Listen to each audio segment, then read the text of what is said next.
नमस्कार दोस्तों, मैं हूं चंदन भारती और आप देख रहे हैं द खबरी बाबू यूट्यूब चैनल। द खबरी बाबू यूट्यूब चैनल में आपका स्वागत है। आइए आज जो हम बात करने जा रहे हैं मुरादाबाद। जी हां, आपने सही सुना, रक्षक को ही बनाया भक्षक। आप भी सोच में पड़ गए होंगे, रक्षक को भला कौन भक्षक बनाएगा। जी हां, ये कहानी मुरादाबाद की है जो सुर्खियों में बना हुआ है, जिसे आप न्यूज़ के माध्यम से सुन भी रहे हैं। लेकिन बात यहाँ पर यह है कि आखिर रक्षक को भक्षक क्यों बनाया गया। ये पहली मर्तबा हमारे हिंदुस्तान में नहीं हुआ। विगत जो कोरोना घटना चल रहा है, पिछले कई दिनों से लगातार स्वास्थ्य विभाग की टीम पर हमला हो रही है, चाहे मध्य प्रदेश का मामला हो या उत्तर प्रदेश में कई इलाकों में हो। लेकिन ये समझना पड़ेगा कि आखिर किस मानसिकता के लोग हैं जो इस तरह का हमला कर रहे हैं। बात है नवाबपुरा की, जो कि मुरादाबाद में एक जगह है। जब वहाँ पर स्वास्थ्यकर्मी की टीम क्वारंटीन करने के लिए गई तो उस पर हमला हुआ। 57 लोग को कोरोना टेस्ट कराया गया था, जिसमें 17 लोग पॉजिटिव पाए गए, संक्रमित पाए गए। उसमें 2 दिन पहले एक की मृत्यु हो गई, जिसके आधार पर स्वास्थ्यकर्मी टीम ने सोचा कि उनके परिवार को क्वारंटीन कराया जाए और नवाबपुरा में गए। जब वो गए उनके पास में, तो हजारों हजार की संख्या में भीड़ जमा हो जाती है और उस पर पत्थर बरसाए जाते हैं, उन तमाम स्वास्थ्यकर्मियों पर, पुलिस पर, जो आपको क्वारंटीन करने के लिए गया हो, आप उस पर पत्थर बरसाओगे। यही हो रहा था वहाँ। हजार की संख्या में भीड़ आखिर कैसे आ गई, क्या मानसिकता था, इसके पीछे क्या कारण था। छत पर ईंट और पत्थरों की रोड़े कहाँ से आ गई। महिलाएं रोड़े और ईंट की पत्थर से छत के ऊपर से स्वास्थ्यकर्मियों को मार रही थी। और इस हमला में एक डॉक्टर एसी अग्रवाल को बहुत ज़्यादा पिटाई हुई।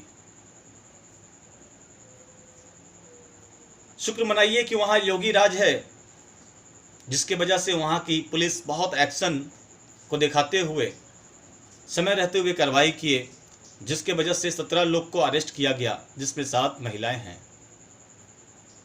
221 लोग को मुकदमा की गई, 221 लोगों पर।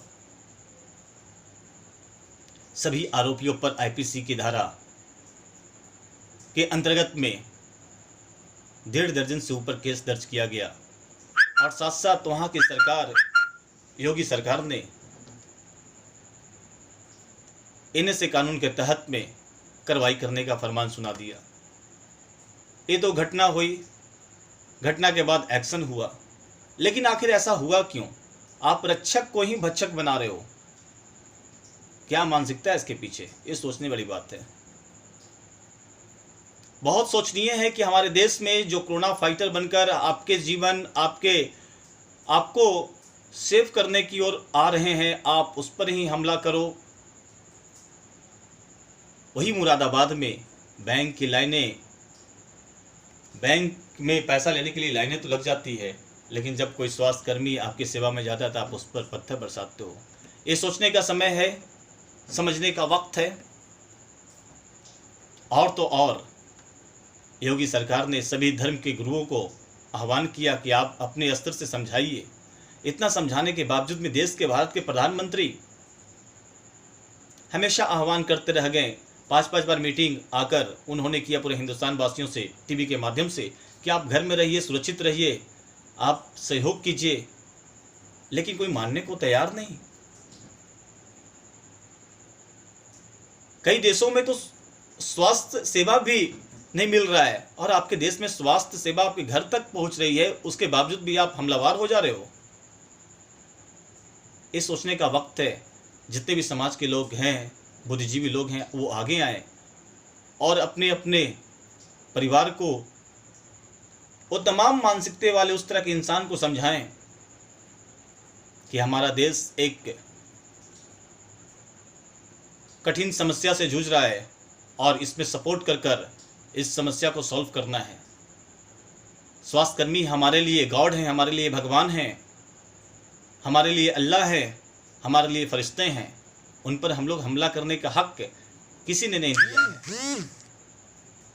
पुलिसकर्मी जो दिन रात आपके सेवा में लगी हुई है, कौन चाहता है कि अपने परिवार को छोड़कर आपके पास आए, लेकिन वो अपना कर्म निभा रहे हैं। तो आपकी भी मानसिकता चेंज होनी चाहिए, मानसिकता में बदलाव होनी चाहिए। आप रक्षक को भक्षक न बनाएं। कहीं उनका फूल माला से यही हिंदुस्तान में स्वागत होता है और कहीं पत्थर से उनका स्वागत होता है। ये समझने वाली बात है।